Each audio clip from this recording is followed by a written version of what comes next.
It's Pat Heyman. In this short little video, I'm going to show you how to use MinerGate in order to get started with some Bitcoin or mining really easily and quickly. So I'll have a blog post on my website that has all the links. You can go to MinerGate directly, or if you like, you can use my affiliate link, which is patheyman.com/MinerGate, and that will give me a small commission at no cost to you. So if you want to thank me for this video, that'd be a nice way to do it. So we're going to go to patheyman.com/minergate, and that's going to take you to minergate.com. And now you can actually start download and mining immediately, but you want to sign up first. So sign up, and then once you've got your login, do the next step, which is download the miner and start mining. Logged in, you can go ahead and click on downloads. And then most of the time, you're probably going to start out with the GUI miner, which is the graphical user interface miner, and it will try and detect what you have and tell you what to download. So you'll see here, we've detected a suitable miner for you. You can use either Windows 64-bit or 32-bit. If you've got a fairly new machine within the last, say, 4 or 5 years, it's definitely 64-bit. So go ahead and download that, and it's only about 10 megabytes, so it's done.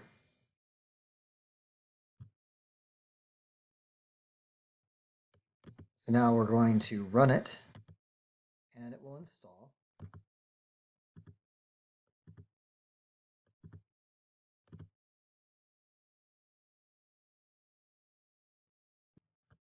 At this point, you're going to have to enter in your email address that you use to sign up for your MinerGate account. And this is how you will get paid out in Bitcoin or whatever you're actually doing. And then just click Start Mining. Now, by default, it's going to try and do what it thinks is the most profitable. Now, if you're using a laptop like I am, you're probably not going to have GPU mining available unless you have a gaming laptop. So we're going to ignore that for the purposes of this video because we are specifically talking about laptops. So by default, it's mining XMR, which is Monero. And Monero is a very good currency to mine with a laptop because it is CPU intensive, but not GPU intensive. So it uses your processing unit, not your graphics card. You'll see a number of things here. And over this side, you see that there's this merged mining.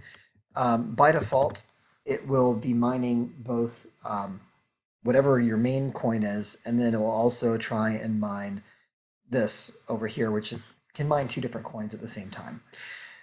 If you want to click over to the mining tab, you can actually see over here a little bit more about what you've got running. So you can actually mine multiple coins at the same time, and you can change how many cores are available. So next to this, we see a hash rate. Sorry. So we see two hash rates. So the top hash rate is the hash rate for Bitcoin, or sorry, for Monero in this case. And then the bottom hash rate is the hash rate for the FCN, which you can see over here. You can change the number of cores you have dedicated to mining. So you probably don't want to run on all of your cores because you're just going to be running your machine at full capacity, and it's going to generate some heat, and it could potentially decrease the life of your machine, and it may slow down your machine while you're working on it. So if you've got it just idle, sitting around in a cold environment, yeah, go ahead and bump it up to 4 all the time, or whatever many cores you have. However, if you're actively using that, and you'll notice right there that it just bumped up a little bit, it's a little bit faster now. If, on the other hand, you're using your laptop actively and you're doing something with it, say surfing the web, maybe you want to leave it on 3 or even 2 cores.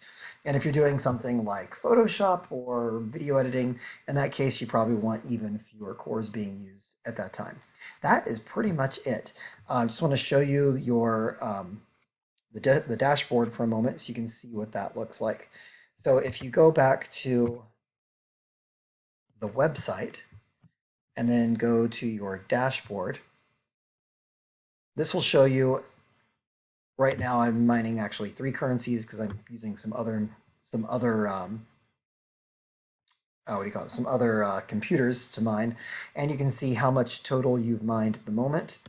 And then if you scroll down, you'll see what you're actually currently mining. So at the moment, I'm mining Monero, and you can see how many transactions there are.